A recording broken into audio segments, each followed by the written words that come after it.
প্রিয় দর্শক, আমি মাসুদুর রহমান, মাসুদ রানা হারির খবর চ্যানেল থেকে আপনাদের শুভেচ্ছা জানাইতেছি। আপনারা হয়তো চিন্তিত হয়ে পড়ছেন যে মাসুদ ভাই পুকুরের মধ্যে কেন, কিন্তু ভাই এটা পুকুর না, এটা আসলে একটা রাস্তা। কিন্তু সেই রাস্তাটা এখন আর রাস্তা নাই।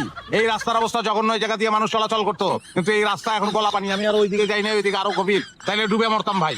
এই রাস্তার অবস্থা খুবই জঘন্য। যথাযথ কর্তৃপক্ষের দৃষ্টি আকর্ষণ করতেছি যে এই জায়গার রাস্তাটা যেন মেরামত করতে হয়। এটা প্রায় ডুবে যাচ্ছে এরকম অবস্থা। এবং দেখতে পাইতেছেন যে এটা কিন্তু এখন আর রাস্তা নয়, এটা একটা মহাসমুদ্র। ঢেউ আপনারা দেখতে পাইতেছেন নিশ্চয়ই, প্রচন্ড ঢেউ এখানে এখন। যথাযথ কর্তৃপক্ষের দৃষ্টি আকর্ষণ করতেছি, আমাদের রাস্তাটা ঠিক করে দিবেন। বিদায় নিচ্ছি সবার কাছ থেকে, ধন্যবাদ, ভালো থাকবেন সবাই। ওই সাইড বন্ধ কর। ভিডিও করছো ঠিক মতন? হ্যাঁ ঠিক মতো করছি ভাইজান। হ্যাঁ, এমন ভিডিও করছি ভাইজান, আমরা যে পাটপারি করতেছি কেউ ধরতেই পারবো না। তোর আমি না করছি যে এটা আমাকে পেশা, বাটপারি কর। এই উল্টা পাল্টা শব্দ কর দিকে পেশায় কোনো উন্নতি হয় না।